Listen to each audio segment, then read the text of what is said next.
My name is Chris Hayward. I'm the newly elected Policy Chairman here at the City of London Corporation, and in that capacity, the de facto political leader of the City Corporation. And it's a real pleasure and a privilege to be speaking to you at this Net Zero Delivery Summit. This two-day conference, the halfway milestone, of course, between COP26 in Glasgow and COP27 in Sharm el-Sheikh, comes at a critical time for our planet. Because, as we all know, we are in a desperate race against time to avert a climate catastrophe. And that means acting now. Not just riding the wave of interest at one COP or another, but sustaining interest and ideas, activity and answers through COP cycles, and most importantly, delivering for our people and our planet. We have, ladies and gentlemen, no other choice. There is no greater long-term challenge and no more immediate need for change. And at the City of London Corporation, we have a truly unique bifocal role in standing up for our city, the square mile in the heart of London. As representatives of the United Kingdom's financial and professional services, we advocate on behalf of 2.3 million people, 2/3 of which are outside the capital city. We are active across the length and breadth of the country, at the local level and working on the global stage to strengthen the UK's competitiveness, a challenge which I will be leading over the next 5 years in my role as Policy Chairman. We're also, of course, the government of the Square Mile. We have a duty to our residents, our local businesses, and our visitors to provide excellent public services. And this means that we face disparate challenges like few others. But that also means we are a unique organisation with a unique ability to act. What unites the resident and the retailer, the financier and the family, is a desire to have their future and their children's future protected. They want to be safe and secure in the knowledge that they breathe clean air, drink clean water, and will pass on a sustainable planet. And today's conference is one of many ways that we're engaged at the local, national and international level, and we're proud in the City Corporation to be focused on the climate challenge. But global change will only happen if there is action at the local level. And so I'd like to focus my remarks to you today on the City Corporation's actions as part of our net zero transition. In sharing our story and highlighting the lessons learned, we hope that others will be able to develop and implement their own net zero strategies. Because ultimately, the global race to net zero is not about cities and countries being competitors, but about being collaborators. And how we navigate the challenge of tying global institutions to the local campaign, global institutions to the local campaign with purpose and drive is a challenge that will define us. For we are one team, one people and one planet, racing against the most uncompromising opponent of all time, which is, of course, time. Back in November 2019, the City Corporation set out on a fast-paced cross-organisation journey to develop an ambitious climate action strategy. Less than a year later, the strategy was adopted as policy and a new and transformative programme of action began.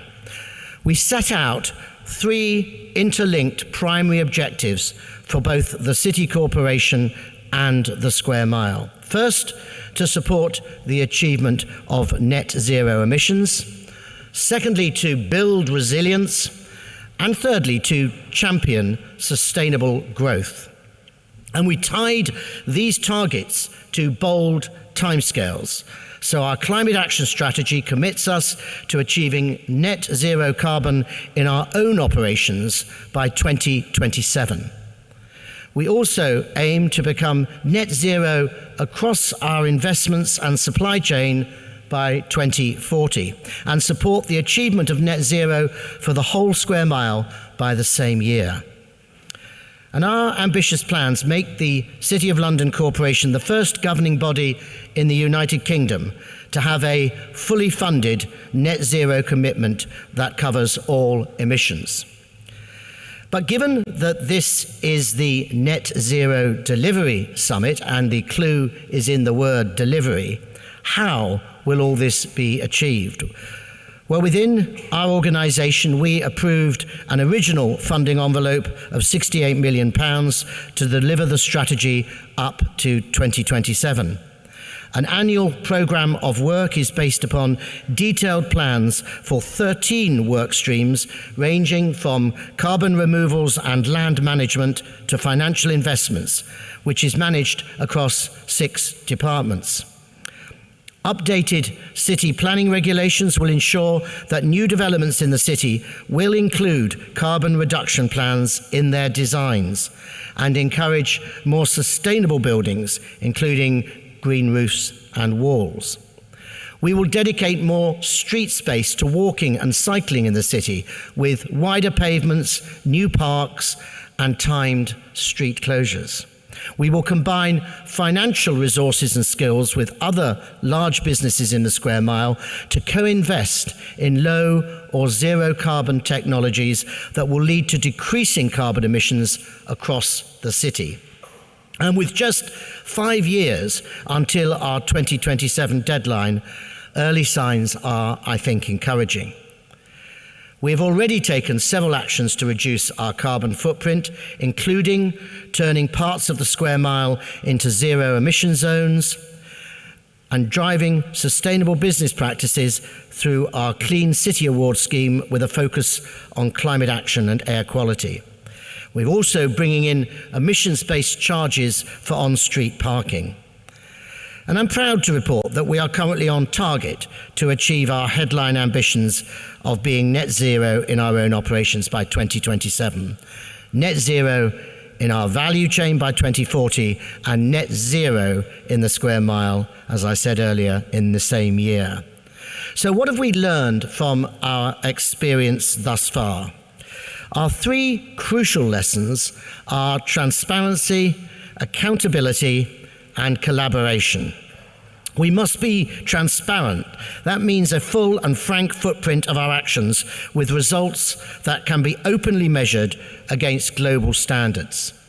We must be accountable, working with our diverse stakeholders, whether they're residents, businesses, or governments, to publish our results and invite scrutiny of our actions. And we must work in collaboration. We have to think holistically from top to bottom with our partners at all levels, particularly our supply chains, and consider how we can help them to transition to net zero.